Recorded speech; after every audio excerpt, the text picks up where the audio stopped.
নমস্কার, আমি Paritosh Banerjee, Astro Vastu consultant numerologist.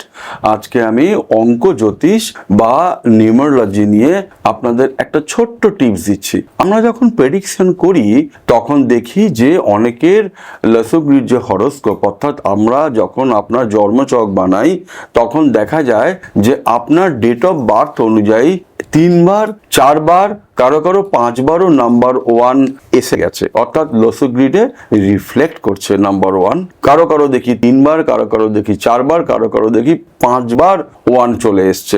এটা কিন্তু অত্যন্ত ওয়ার্মিং সিচুয়েশন। এটা কিন্তু একদমই শুভ নয় অঙ্ক জ্যোতিষ অনুযায়ী। এর কিন্তু রেকটিফিকেশন অবশ্যই দরকার।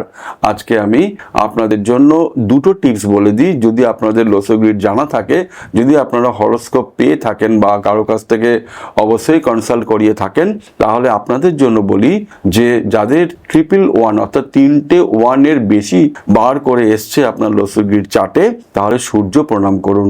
সূর্য প্রণাম করলে সেক্ষেত্রে কিন্তু আপনারা উপকার পাবেন।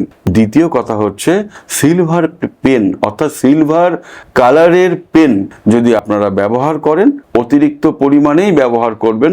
আর ব্ল্যাককে অ্যাভয়েড করবেন, ব্লুকে অ্যাভয়েড করবেন। ব্লু কালারের পেন, ব্ল্যাক কালারের পেনকে অ্যাভয়েড করবেন। সিলভার কালারের পেন দিয়ে লিখে যান বা হোয়াইট কালারের পেন দিয়ে লিখুন, তাতেও কিন্তু আপনারা উপকৃত হবেন। এবং তার সঙ্গে সঙ্গে যদি আপনাদের মানি পার্সে কোনো সিলভার কয়েন যদি মানি পার্সে রেখে থাকেন, তাহলেও কিন্তু আপনাদের এই নাম্বার 111 বা 4বার 1 এসছে, এই যে সূর্য মহারাজের যে প্রবলেমগুলো অ্যারাইজ করে এতবার করে নাম্বার 1 আসা, এর থেকে কিন্তু আপনারা বেরিয়ে আসতে পারবেন। প্রত্যেকে ভালো থাকুন, সুস্থ থাকুন। নমস্কার।